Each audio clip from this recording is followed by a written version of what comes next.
Discrimination and racism usually happens towards minorities. It's never the majority that gets discriminated against, right? So isn't this the norm?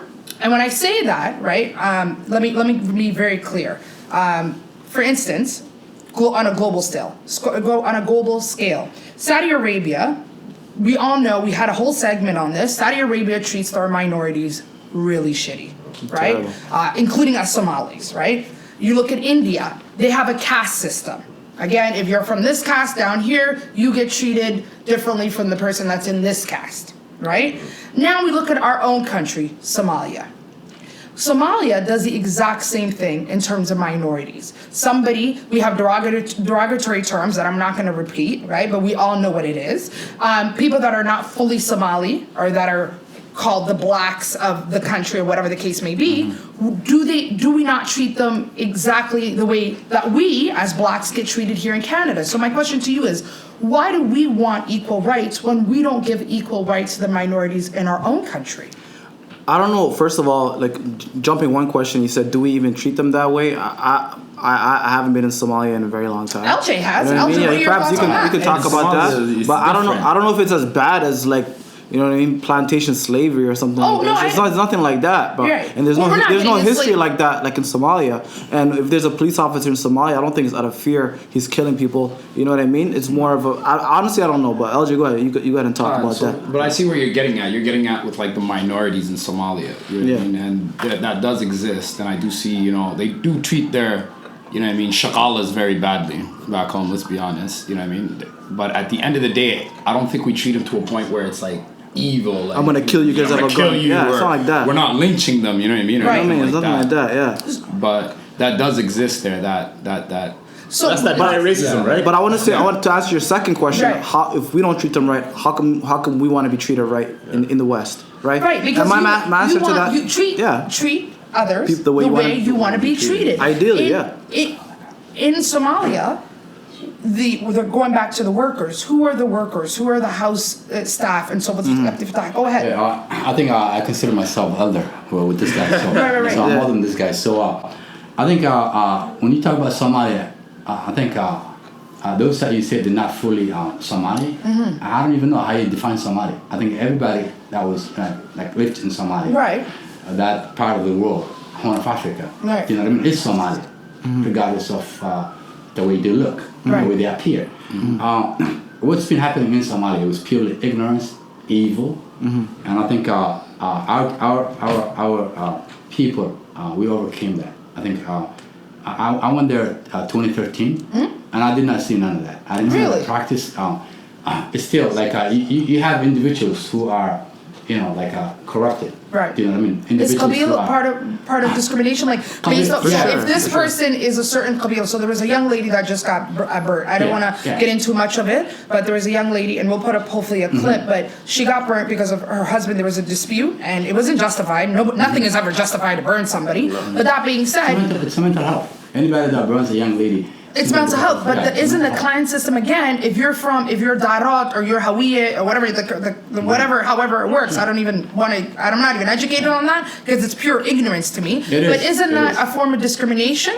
Isn't that a form of some type of racism, right? Like that you're this, so you get treated less, or you're this and you don't get a jail sentence. Well, the fact of the matter is, the Somalia that I visited 3 years ago, it's very different than the one before. So I think people changed, and nobody deals with this nonsense. You know what I mean? Because I vividly remember I was in Mogadishu. Okay. I went everywhere. I went from Kismayo all the way to Hargeisa. Okay. So I went the entire Somalia. So I was in Mogadishu, and I remember this particular guy. Somebody was making fun of him, and he was calling him, you know, like a blah blah blah. You're this and that. The minority, the way we describe the derogatory terms that we use. Yeah.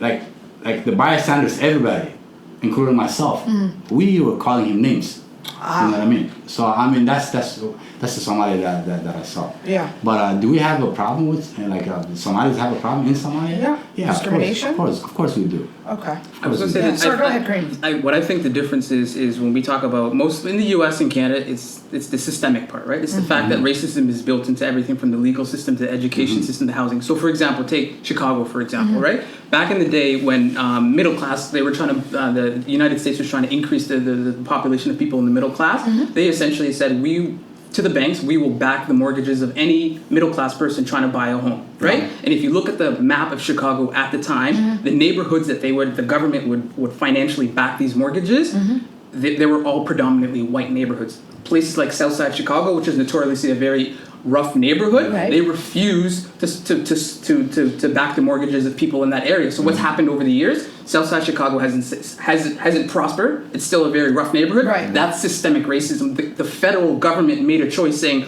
we are going to give these people that live in this area special privilege, something like home ownership, which is what you need to trajectory yourself up social classes. That's systemic. So when we talk about clanism and I don't think it's to the point where it's systemic, where there's the government making choices saying these people, we're boxing you in, you're not going to be able to do everything in life. And we go to the legal system, it's the same way. The stats you were rigging off, right? A black man is for the same crime, he's going to get 25% more jail time, right? Okay. Talking about youth, they're 19 times more likely to be tried as adults, black youth, than white youth for the same crime. That's systemic racism. It's built in everything. Everything else that you were talking about is Kabilism, tribes, India, Somalia, people don't like people view these people as higher, but it's different when the government is delving their hands into a system and giving preferences to this race and that race. And I think that's a very big thing in the West. So it's not systemic in Somalia, but are you denying that there's an issue? Is there still we don't treat people equally. Yeah, there's discrimination, but it's not systemic. Systemic means it's going to go for generations and generations and generations. Fair enough. Yeah. Fair enough. Okay, so the practice of clannish systemic exists in Somalia, in Somali society. Yeah.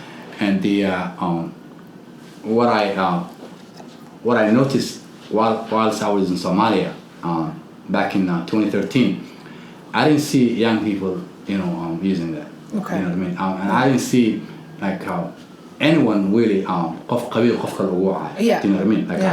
You have, I think the clannish bullshit, I think it exists more in the diaspora than back home. Yeah. Because people back home, they sort of moved on. Right. You know what I mean? They went through hell. Yeah. They went through hell. Right. So they moved on from what destroyed, the society and what killed Somalia. Yeah. But it seems that us Somalis in the diaspora are still stuck in the past. Yeah. So I mean, as Abdi Karim put it, and the whether it was the government, the central government, or the regional governments, you can't have that. Yeah. It's not a systemic. Yeah.